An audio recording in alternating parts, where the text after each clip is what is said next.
Got a lot to cover. Let's get moving here. Lawsuits galore. Zillow is being punched and kicked and dragged through the mud. I kind of feel bad for it because, they used to be like Mr. America, the king of the campus.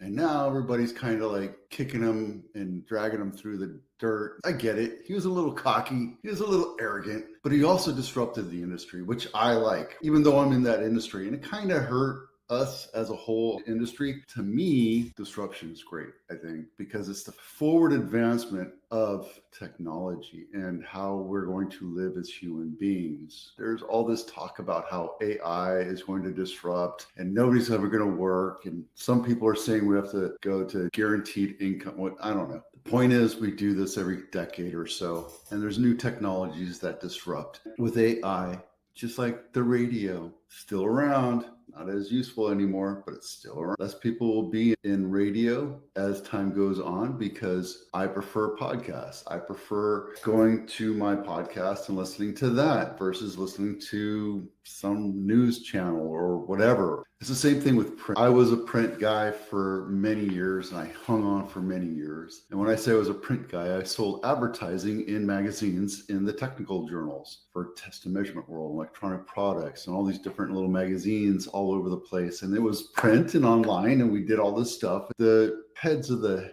state could never get their head around grasping the internet and using. Some guys I competed against did that well. They do it all for you, and all that combined with this is just part of the leverage. This is a value add. Yeah, you're gonna have to pay for the printing and the whatever, but we're just doing this because we need to substantiate postage and print and paper and all that other stuff. Nowadays, print is dead. Pick up a technical journal. I don't care what industry you're in. I can guarantee you it's paper thin. There's no need for it. There's no ROI. There's no generation. So anyway, going back to this, Zillow is great because it became the de facto standard for consumers to go and use because of the user interface. I struggle with my MLS. My MLS is not consumer friendly. I get it. I totally understand it. There's other companies that have consumer-friendly websites, Compass and Century 21 and Redfin and Real and all these other places. And then you get the makeup of that whole audience. Well, use my website. I'm just an agent. I'm one agent of 1.2 to 1.5 million agents out there that has a website, right? So Zillow was great for that. It was just a no-brainer. Same with Redfin, right? Shame on them if they did this. I'm not the kind of person that will throw them under the bus and call them guilty right away. I just don't do that. I want them to go through the legal process. If this is true, shame on them.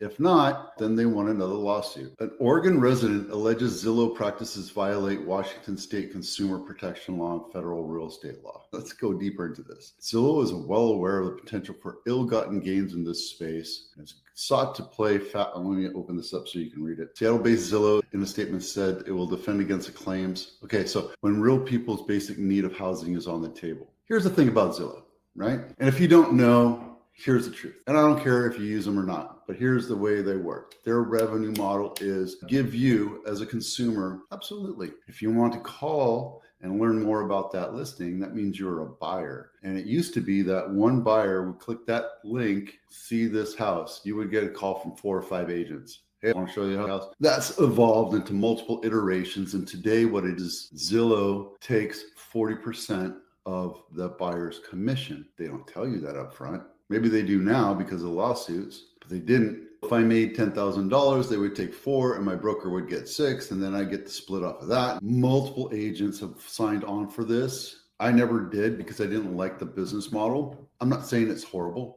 Saying that this is just not a way for me to go to business. I just don't want to have another split with another entity. And I would rather have personal relationships with my clients versus a transactional relationship. I'm not selling against it.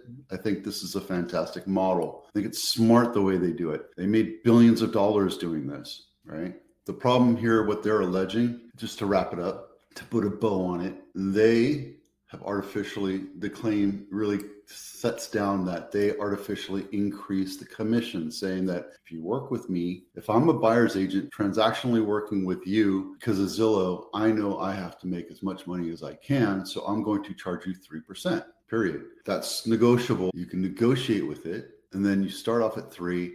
And then, the claim is, oh, we'll get the seller to pay for it. And then sometimes it happens, right? They don't charge 3%. There you go. FTC sues Zillow and Redfin over illegal agreement to suppress rental advertising. Not only did Zillow help the residential sales market, they also do new homes. They also do bank owns. They also do market. I can tell you straight up, our MLS is horrible for rentals.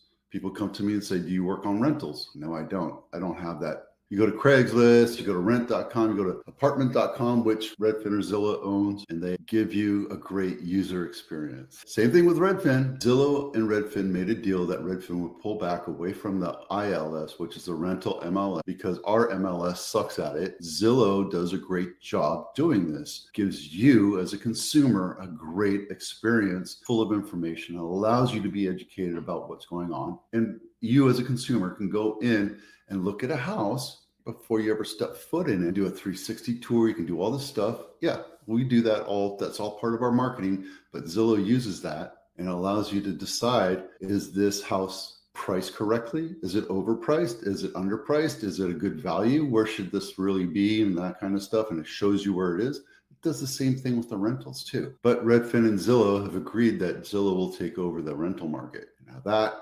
FTC is having a problem with, and that's what this is all about. The FTC alleges that the unlawful agreement will likely lead to higher prices and worse terms for multi-family unit. This is anti-competitive, right? Reduce incentives for Zillow and Redfin to compete for renters through investment in attracting visitors. So what's going to happen is Zillow and Redfin are going to merge through this, and then that'll go away. Just my thoughts. I mean, what the hell do I know? I'm just a real estate agent. Sorry, broker, if that matters. If you haven't downloaded this inspection checklist now, do it now, because it's a honey-do list for you. But ultimately, that's what it is. Then we can have a conversation about, hey, should I put a new kitchen in? Should I put air conditioning in? Should I do a new roof? Should I fix my pool? Yes, but you know that you're not going to get the ROI out of it unless you get some utility out of it. So that's the thing. You figure out what you want to fix, and we can have a conversation. 40 days on market have slowed down just a little bit. 90 days on market have slowed down a little bit. And bank owns are, man, they're not doing anything crazy. Pendings aren't doing anything. So we're just kind of in a doldrum right now. We did see a slight tick up in closed and pendings for Santa Clara County, but in San Jose, it went down. 90-day home of the week, Rengstorff Avenue, not my listing, 1.75, 3-bedroom, 2-bath. It's a detached single-family home, and this is what it looks like. Hopefully, oh yeah, that's awesome that you don't put the first picture of the front there. Curb appeal means nothing to me. Hey, this is actually not a bad buy. You have a 2-car garage, it's detached, but there is an HOA. It's $250 a month, and it's in Mountain View. Problem is, it's been on market 133 days. Why? Maybe it's overpriced. Maybe it was in contract. Maybe it just needs some updating for that price. I don't know. What do you think? Let me know what you think. And then this is the distressed or bank-owned property of the week. This is bank-owned. It's Arch Street in Redwood City. 4 full and 1/2 baths, 3,200 square feet, built this year. And it's right here in Redwood City. Here's the bonus, 68 days on market. Somebody took this as an investment and they're losing their ass on it. I think it's nice. I'm not a fan of this plastic floor. I don't like it. LVP, luxury plank vinyl. That's what it's called. It's just another way of calling freaking vinyl. I don't like it. First thing I would do is tear that out and put wood floors in it. This is a brand new home. It's very spacious, very big. They have the floor plans and all